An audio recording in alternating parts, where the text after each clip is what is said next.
Olá! Olá, olá! Tudo bem com vocês? Esperar o pessoal ir entrando pra gente fazer nossa live. Bom dia, bom dia, bom dia, bom dia. Tudo certo por aí? Tô aqui procurando um filtro pra eu pôr, mas esse filtro... Ah, esse ficou bom. Tudo bem com vocês?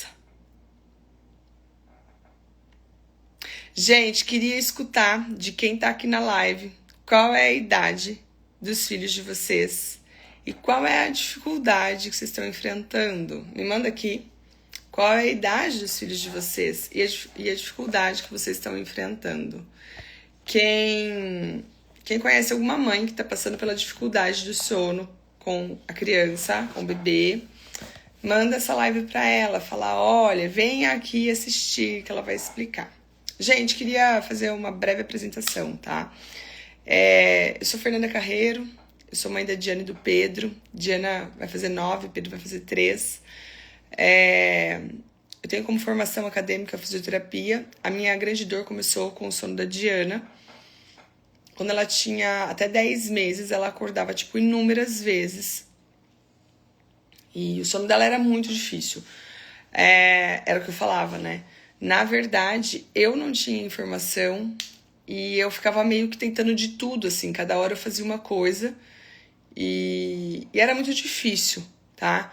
E aí, com isso, ela tinha inúmeros despertares e aí, no dia seguinte, estava todo mundo exausto. Foi onde eu parei, falei, eu vou estudar, eu preciso mudar isso, tá? Tem uma insônia que é a insônia mais comum na infância, tá? Que a gente chama de insônia comportamental. Quando que a gente vê isso? Aquela criança que para ela dormir, por exemplo, ela precisa mamar. Para ela dormir, ela precisa ser ninada. Para ela dormir, ela precisa pular na bola de pilates. Para ela dormir, ela precisa andar no carrinho. Então, o que ela entende, né? O que acontece? A gente olha para o sono, a gente olha para a criança começa a protestar. Como é que a gente faz isso, né? Como é que a gente coloca esse hábito, na verdade? A criança começa... Eu tô com um livro aqui que eu quero falar uma coisa com vocês sobre esse livro. Vou colocar ele aqui por enquanto, porque senão eu não sei falar sem as minhas mãos. E aí... depois eu pego ele de novo. Então, assim, essa criança, ela começa a protestar. Isso em qualquer idade, tá? A criança lá com 3, 4, 5, 6 meses, com 1 ano, com 2 anos. Então, a criança protesta. E ela protesta porque ela tá com sono. E aí, o que a gente faz? Na grande maior parte das vezes, a gente olha pra criança e oferta o que faz a criança parar de chorar. A gente se conecta com isso. Então, por exemplo, meu filho, eu dou mamar e aí ele volta a dormir. No caso, eu pulo na bola de pilates. Eu vou pra rede. Eu nino e aí ele volta a dormir. Isso é o ponto que a gente chama ali da insônia comportamental, porque essa criança, ela precisa daquele determinado movimento para que ela adormeça. Ela precisa. Por quê? Ela precisa porque em algum momento a gente entendeu que aquilo funcionava, que aquilo fazia com que ela adormecesse, e aí a gente vai repetir e repetir e repetir isso. E aí acaba que quando eu oferto algo diferente para a criança, ela protesta, e aí a gente acha que tem algo errado e se perde nisso, tá? Para que a gente saia desse lugar, né, para que a criança possa se manter o sono, para que ela possa emendar o ciclo de sono. Porque olha só, microdespertares, eles são fisiológicos, tá? Eles vão acontecer. Nós, adultos, temos microdespertares. Acontece que a gente já sabe adormecer. Se você for conversar com uma roda, assim, com vários adultos, eu sou a pessoa que eu não vejo os meus microdespertares. Se eu estiver num bom ambiente de sono, né? Porque, por exemplo, esse tempo atrás nós fomos viajar e aí tinha uma luz no quarto que eu não conseguia tampar. Quando eu tinha o microdespertar, vários deles eu acabei me acordando e percebendo os meus microdespertares. Diferente de quando eu tô num ambiente completamente ajustado, que eu não vejo os microdespertares, né? Então, claro, quando a gente vai falar sobre esses despertares que a gente tá falando aqui, a gente precisa, é pré-entendido, eu entendo que pra gente tá eliminando o que a gente chama desses comportamentos que iniciam o sono, eu entendo que o ambiente de sono tá ajustado. Ambiente por si só não faz um bom hábito, mas ele é muito importante. Se ele não tiver ajustado, é o primeiro pilar, assim, que vai não deixar a criança dormir bem, tá?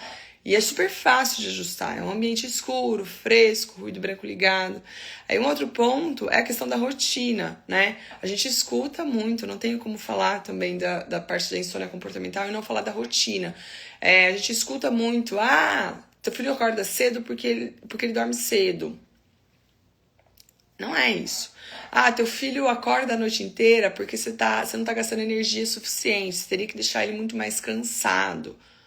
Não é isso. Uma criança, ela precisa dormir o que é necessário para aquela faixa etária. Lembrando que ali nos 3 primeiros anos isso vai mudando, né? É importante que ela não compense, por exemplo, uma péssima noite com sonecas no dia. Isso não vai funcionar bem, né? Mas é importante que essa criança durma o que é necessário para ela, né? Então, por exemplo, uma criança de 6 meses que faça ali 3 sonecas, de aproximadamente a soma ali próximo de 3 horas. Isso é muito importante para que a criança funcione bem. Essa ideia de que, não, a gente vai olhando e vai deixando. Não. Rotina tem que ser ajustada. E é nossa missão, enquanto pai e mãe, organizar isso na vida dos nossos filhos, tá? Eu acho muito engraçado essa livre demanda do sono, sabe? Ela ser pregada como natural. Poxa, na alimentação eu não deixo assim, eu trago essa organização para a hora de almoçar, a hora de jantar, para o que vai comer, para o sono também é importante, tá?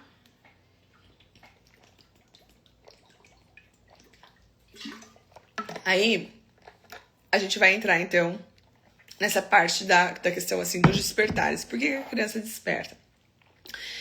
Se essa criança, ela tem esse início do sono, ela tem esse comportamento, são raras crianças que, por exemplo, dormem mamando e que depois conseguem emendar o ciclo de sono. Tem sim a criança que faz isso, com certeza tem, mas são raras. Aquela criança que dorme ninando e depois emenda o ciclo de sono. Tem, mas são raras. Então, a gente precisa trabalhar a diminuição do comportamento que normalmente o cuidador oferta para que essa criança consiga desenvolver uma certa autonomia. E olha só, a autonomia não tem a ver com abandono, mas que tem a ver com uma certa organização para que ela consiga relaxar e dormir. E depois ela consiga se manter dormindo nos microdespertares. E ela de fato só se acorde se ela tiver algo. Tipo, tô com fome, eu de fato preciso mamar, vou acordar, minha mãe precisa me dar mamar. Ou tiver com algum desconforto. Isso precisa ser claro para os pais. E isso não é tão claro assim. E aí eu vou falar por que isso não é tão claro assim. Quando a gente vai fazer uma mudança, o que eu vejo é que a gente vai lá e muitas das vezes a gente lida com o protesto dos nossos filhos, né? E aí quando a gente lida com o protesto dos nossos filhos, a gente se põe em dúvida. Então, por exemplo, vou dar um exemplo para vocês, tá? A criança só dorme mamando. Aí a gente começa a escutar a galera, né? Seu filho acorda desse jeito porque dorme no peito, porque se você não desse peito... Quantas vezes eu escutei isso, tá? A Diana mamava loucamente. Quantas vezes eu não escutei que a Diana acordava à noite por conta do peito? E eu vou contar uma coisa pra vocês aqui. Eu ajustei o sono da Diana, eu trouxe ordem no sono da Diana e eu segui amamentando ela. Eu desmamei a Diana com 1 ano e 7, 1 ano e 8 meses. Acontece que eu organizei e desvencilhei o sono da mamada. Foi um processo. E aí é uma outra coisa que eu gosto de falar. Gente, não é mágico. É uma junção de coisas juntas. Então, por exemplo, a criança que dorme mamando. Tô sendo uma boneca aqui. A criança que dorme mamando. Quando você entra no quarto e aí você, por exemplo, dá uma mamá pra ela, mas a ideia vai tirar ela acordada do peito. não é negociável, seja do peito ou da mamadeira. Por quê? Porque se ela inicia o sono, se o mamar, seja do peito ou da mamadeira, é o motivo da indução do sono dela, ela vai querer isso quando acordar, tá? Isso é, sabe, é óbvio, assim, é o que ela se sente segura. E aí, quando eu fui fazer essa mudança, ficou muito claro pra mim que eu precisava tirar ela acordada do peito. Então, o que eu fiz? Eu sentava no quarto, era a última atividade, ainda eu não tirei como última atividade. Eu deixava uma luz do corredor acesa, sentava mais ou menos aqui, onde eu tô, o berço dela era ali. Pegava ela, ela mamava um peito, ela mamava o outro. Quando eu via que ela ia virando o olho, que ela ia começar a se entregar, porque, claro, era o que ela sabia, ela sugava, ela ia parando o corpo até que ela se entregava. Eu falei, não vai dormir aqui, a mamãe vai te trazer pro colo. Eu nunca... Em 10 meses da Diana, eu nunca tinha ninado ela. Eu sou uma jovem senhora, eu tenho tendinite nos punhos, principalmente no meu punho direito, e eu tenho uma artrose de quadril, né, do lado direito. Então, ficar em pé com ela ninando não me era algo, assim, muito confortável, sabe? Algo muito respeitoso comigo. Então, eu nunca ninei ela. E aí, quando eu fui fazer a mudança de, olha, gata, você não vai dormir mais mamando, a mamãe não tá te desmamando, não é sobre isso. Você vai mamar, mas você vai sair do peito da mamãe acordada. Quando eu falo peito, gente, é peito, mamadeira, né? E eu vou te pegar no colo e eu vou te ajudar a relaxar no meu colo. Gente, é aí que a gente erra, tá? Ó, presta atenção. Ela protestou. Óbvio que ela protestou. Pô, ela não tava acostumada, ela entendia que era no peito que ela dormia. De repente, do nada, eu fui lá e falei, olha, minha filha, não dá mais, não tá legal. Mamãe vai te colocar pra dormir no colo. Ela nunca, a Diana tinha sido ninada. A Diana sempre dormiu mamando. Ou ela dormia mamando ou ela dormia no carro. Claro que ela ia protestar. Era justo que ela protestasse. Só que eu vejo muitas famílias, a grande maior parte das famílias, elas erram aí. Elas se põem insegura nesse momento. Elas pensam, meu Deus, estou fazendo algo errado, eu deveria fazer diferente, o meu filho não poderia estar protestando. Eu não sei, assim, eu acho que talvez a gente não tenha convivido com outras crianças, é como se a criança simplesmente não pudesse protestar. Peraí, vamos pensar, não tô falando de abandonar a criança no berço, eu tô falando o seguinte, minha filha dormia mamando. Eu falei, olha, nós precisamos trocar porque não tá legal. E a primeira troca que eu gosto é de, tipo, você vai dormir no meu colo. É justo que ela proteste, porque é algo que é diferente para ela. Eu preciso lidar com esse protesto. É o mesmo protesto de que quando eu tô com a família, eu pergunto assim pra família, tá, vamos pensar num cenário. Você põe teu filho na cadeirinha do carro. Se ele protesta, o que você faz? Pois é, cara, se ele protesta, o que você faz? E aí você fala pra mim que você faz qualquer coisa, que você tira da cadeirinha do carro, que você coloca teu peito lá pra ela mamar, enquanto ela tá na cadeirinha, que você, enfim, que você dá tela. Essa criança não vai saber lidar com esse protesto, a criança não vai saber lidar com ficar na cadeirinha. É gostoso, é legal escutar o protesto da minha filha na cadeirinha do carro? Óbvio que não é. É muito difícil. Primeiro porque eu preciso me concentrar que eu tô dirigindo. Depois que, poxa, a criança tá chorando, né? Aquela coisa de falar, meu Deus, né? Vai, tira daí, vamos lá, tô cansada. Mas eu não negocio, eu preciso trabalhar eu digo que essa resiliência da criança em conseguir adormecer ali. Adormecer não, em conseguir andar ali na cadeirinha do carro. Ela só vai se sentir segura, ela só vai entender que aquilo faz parte da rotina dela se eu colocar ela na cadeirinha do carro. Se eu não colocar e não oportunizar, e não ofertar, e não colocar aquilo como parte da vida dela, ela não vai parar ali, ela não vai sentir que ele é seguro. Só que a gente tem a ilusão, sabe? A cadeirinha do carro a gente tem essa ilusão, o sono a gente tem essa ilusão de que, quando crescer vai melhorar. Quando crescer, cara, não vai melhorar se você não direcionar, não vai melhorar se você não trouxer com consistência. É o seguinte, olha, eu tô com você, mas não é negociável. Você vai na cadeirinha do carro. É a mesma coisa o sono.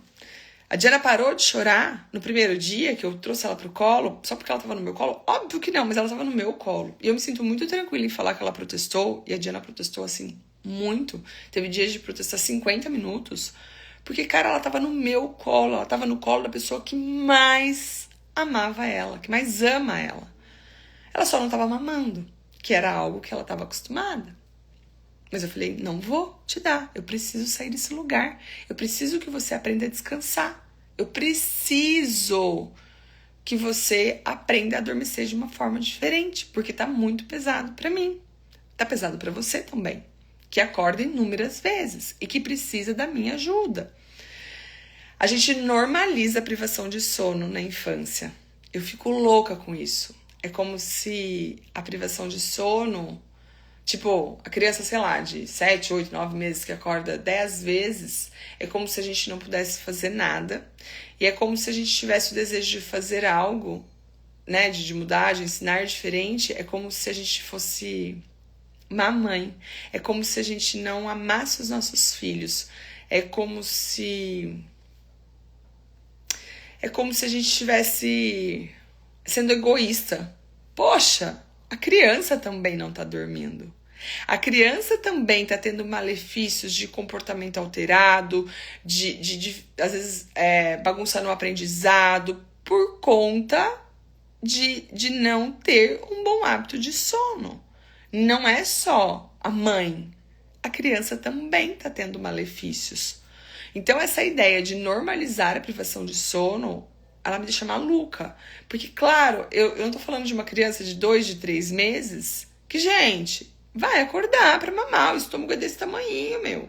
Vai precisar mamar durante a noite. Vai mamar uma, vai mamar 2 vezes. É uma criança que ainda não produz melatonina. É esperado isso, sabe? Eu acho que ajustar essa expectativa, ela é muito importante. Tem uma determinada idade que eu espero que a criança acorde para mamar. Isso é natural, é esperado. Agora, essa criança vai amadurecendo, esse sono precisa ir ficando cada vez mais longo. Essa criança precisa ir conseguindo fazendo ciclos cada vez maior. E para que isso aconteça, eu ensino ela. Eu ensino que ela vai, então, foi o que eu fiz com a Diana, foi o que eu fiz com o Pedro.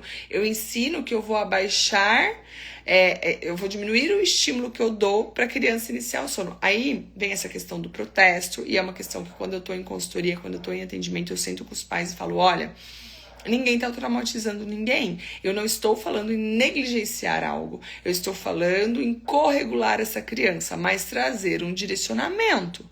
Entende? Hoje, essa ideia de que a criança não pode protestar, de que a gente tem que redirecionar o tempo todo, tá deixando pai e mãe maluco. Porque aí eu tenho um pequeno tirano exausto em casa. Eu vou tá ali, eu vou estar junto, eu vou direcionar o corpo dessa criança para relaxar. E no começo, se eu for estar mudando a forma do adormecer, vai ter protesto, vai ter que lidar com isso. Ai, não, eu não vou lidar com esse protesto. Quando meu filho tiver 3 anos, cara, eu atendo crianças de 3 anos, assim, que é bizarro que a criança tá sofrendo de exaustão, que é sempre um show na hora de dormir, que mãe pisa em ovos com o sono da criança, sabe? Então, a coisa mais maravilhosa do mundo é a gente ensinar bons hábitos, tanto de alimentação quanto de sono para os nossos filhos, tá? Isso tá na nossa mão. Então, vai lidar com o protesto. E um ponto importante, eu acho, tenho certeza, tá? É que a gente seja muito consciente ali dentro do quarto. Nós somos uma díade com os nossos filhos. A gente troca muita emoção com os nossos filhos, né? Então, muitas vezes, se você entrar dentro do quarto e você tá ali desesperada para sair logo, e você começa a ficar irritada, e você começa... Poxa, se perceba. Eu sou uma pessoa muito explosiva, tá? Então, o que eu muitas vezes eu vejo, assim, até hoje eu faço isso. Se eu tô vendo, eu consigo fazer isso todas as vezes? Claro que não, né, gente? Porque eu sou um ser humano também, né? Heres mortal. Mas, na grande maior parte das vezes, porque isso é treino, tá? Eu vou me autoanalisando. Então, naquele momento que eu vou explodir, que eu sei que nossa, tenho vontade de fazer igual uma panela de pressão, eu coloco assim, quando o Pedro era menor, punha ele no berço e saía do quarto. Ou eu punha a Diana no berço e saía do quarto. Ah, mas eu vou deixar a criança ali sozinha? Olha, não vou deixar a criança 1 hora sozinha. Eu vou deixar a criança sozinha a tempo de eu sair do quarto, pegar um copo d'água, tomar, respirar. Lembrar que às vezes eu tô sozinha em casa, eu que vou ter que, né, bancar isso. E voltar para dentro do quarto, lembrando que eu sou adulta, que eu preciso estar ali, que eu preciso respirar, que eu preciso me conectar e passar segurança para os meus filhos. Isso não é só pro sono, tá? Com a Diana eu fiz muito isso no sono, porque tinha momentos assim de tanto protesto dela que eu ia num lugar que eu nem sei onde era, né? Com o Pedro, eu faço muito esse movimento até hoje com relação aos protestos, a birra dele, assim, por algum motivo. Às vezes eu consigo estar muito presente ali, dar um agarrão nele, parar bem o corpinho dele, apertar bastante ele, assim, ó, gostoso, ele vai se acalmando ali no meu colo. E às vezes eu não tenho isso pra dar pra ele, porque eu também tô maluca junto com ele, porque leva às vezes a gente num grau, assim, de irritação, de exaustão, a gente é humano também, né? Eu saio um pouco de cena, assim. Se o João tá em casa, eu falo, meu, vai lá, né? Respira ali um pouco com ele. Se eu tô sozinha em casa, eu saio de cena um pouco, sabe? Entro dentro do banheiro, penso, respiro, lembro que eu sou adulta da relação e que ele ainda não se autorregula, que ele se corregula e que eu preciso estar ali junto. E uma coisa que pra mim faz muito sentido é a respiração. Quando eu tô muito agitada com algo, eu não respiro, tá? E eu me noto muito assim, sem respirar. Eu percebo que eu tô com aquela respiração curtinha. E aí é onde eu vou respirando, até que eu consigo estar mais presente, até que eu consigo me autorregular para poder ajudar o meu filho. Esse é um ponto muito importante. Isso é o que eu falo muito com as famílias que eu atendo. Olhe para isso. Ajuste isso. Esteja consciente com relação a isso. Ah, mas eu tô exausto, eu não aguento mais. Cara, para sair desse lugar, a gente precisa... É igual quando a gente faz dieta. Às vezes a gente tá cansado, mas você precisa firmar o pé e passar por isso pra gente poder trazer a ordem, porque senão não vai trazer, tá? Então, quando a gente fala dessa questão da insônia comportamental, ela é muito importante que a gente olhe, porque eu vejo assim, as famílias que eu atendo, às vezes falam assim pra mim, não, mas a gente não tem um problema no primeiro momento do sono noturno. Sei lá, no primeiro momento flui. O problema acontece às vezes no meio da noite, nos despertares. Pois é, eu sei disso. Mas a gente precisa agir no primeiro momento do sono noturno. Então, se a criança tem uma questão com dormir mamando, eu vou fazer a troca. Eu vou colocar essa criança para dormir ninando no meu colo. Aí, a gente vai depois evoluindo. Então, agora, dorme ninando e já não protesta mais. Aí eu vou chegar no ponto que eu vou colocar essa criança acordada no berço e vou ninar ela dentro do próprio berço. No começo, você vai ninar a criança do começo ao final, até ela dormir no berço. Depois, você vai usar a intermitência, você vai ninar menos. Eu tô atendendo uma família e hoje eu conversei com essa mãe que o pai dá tapinha no bumbum no adormecer. Para algumas crianças, isso até é uma associação, mas não atrapalha nos despertares. Tem criança que mesmo recebendo tapinha no bumbum dentro do berço, consegue depois emendar o ciclo de sono. Tem criança que não. Nesse caso dessa criança que eu tô atendendo, não funciona. Então a gente precisa começar a diminuir esses tapinhas. E aí eu sei que rola aquela toda ansiedade, porque assim, a mãe tá ali dentro do quarto, a criança começa a protestar, ou então a criança às vezes não protesta, mas também não deita, e aí a gente tá dentro do quarto, você tá cansado, você quer sair. O que eu sempre falo a gente só vai fazer qualquer tipo de intervenção se a criança chorar. Se a criança tá em pé, tá explorando o berço, eu não vou fazer intervenção. Eu sei que gera uma ansiedade para que a gente faça essa intervenção e consiga sair mais rápido do quarto, né? Mas é através dessa diminuição do estímulo que no começo vai fazer com que essa criança demore ainda mais para dormir, mas depois esse tempo vai diminuindo, porque essa criança então vai sentir que aquilo ali é seguro, que a gente vai conseguir estabelecer um bom padrão de sono. Então, a gente precisa se manter tranquilo dentro do quarto, conseguir, né, se organizar ali emocionalmente para oportunizar essa criança a tentativa de se acalmar. Vai funcionar de primeira, de cara? Óbvio que não, gente. Óbvio que não. Acontece que a gente tem uma expectativa de que as coisas resolvam igual. Tem gente que vende curso na internet em 3 dias, em 7 dias. Cara, tem a criança que de fato em 7 dias você resolve, tem mesmo, mas é exceção, a grande maior parte leva mais tempo. E aí uma outra coisa que eu sempre falo, assim, sabe, o sono não é linear, a gente passa por fases que se tá tudo certo, de repente, do nada a criança começa a acordar, e aí às vezes você precisa reajustar a rotina, ou você precisa validar a forma do adormecer de novo. E eu sempre dou esse exemplo na minha casa, quando o Pedro com 1 ano e 10 meses eu precisei tirar do berço, não gosto de tirar, não acho que a calma Montessori é a solução para dormir bem, tá? Não acho, mas eu precisei tirar, porque ele começou a pular do berço portátil, que é o berço mais difícil de pular, o Bonito começou a pular. Falei, bom, vou ter que tirar, não tem o que fazer, né? E aí, quando ele descobriu que ele saía da cama, eu tive que entrar pra dentro do quarto de novo. Estávamos no final do ano, todo mundo cansado, tivemos viagem. O que eu fiz? Comecei a pôr a mão nele pra ele dormir. Ele começou a... Primeiro, tive que voltar pra dentro do quarto. Aí, coloquei a mão, porque eu não via ele, e aí punha a mão nele. Niki, isso aconteceu, ele começou a acordar à noite.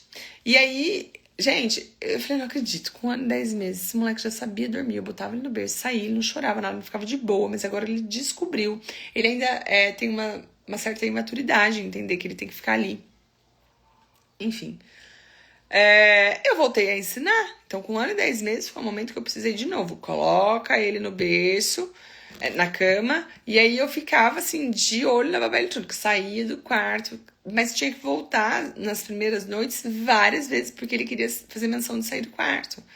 E aí, aos poucos, isso foi diminuindo. Mas por que eu voltei hoje a ter um padrão de sono muito tranquilo? Que quando ele entende que é pra deitar na cama, é pra deitar na cama e dormir. Porque eu fui consistente, porque eu catei as rédeas ali onde tinha se perdido. Então, isso precisa ser muito claro para vocês. E as pessoas, quando falam sobre sono, às vezes, na internet, vendem uma expectativa muito diferente. A criança ela vai mudando de fase e a gente precisa ir trazendo essa ordem, tá? Isso é muito importante, tá? E por que isso é importante? Essa organização ali, sabe, na questão da associação do sono, né? Na associação inadequada para iniciar o sono. Porque... é isso que faz com que a criança depois ela se mantenha dormindo. Ela saber emendar o ciclo de sono, ela garante que a criança se mantenha dormindo e de fato só se desperte se tiver algum desconforto, algo que ela precise solicitar com vocês, né? Agora, é fácil essa mudança? É fácil essa organização? Claro que não é.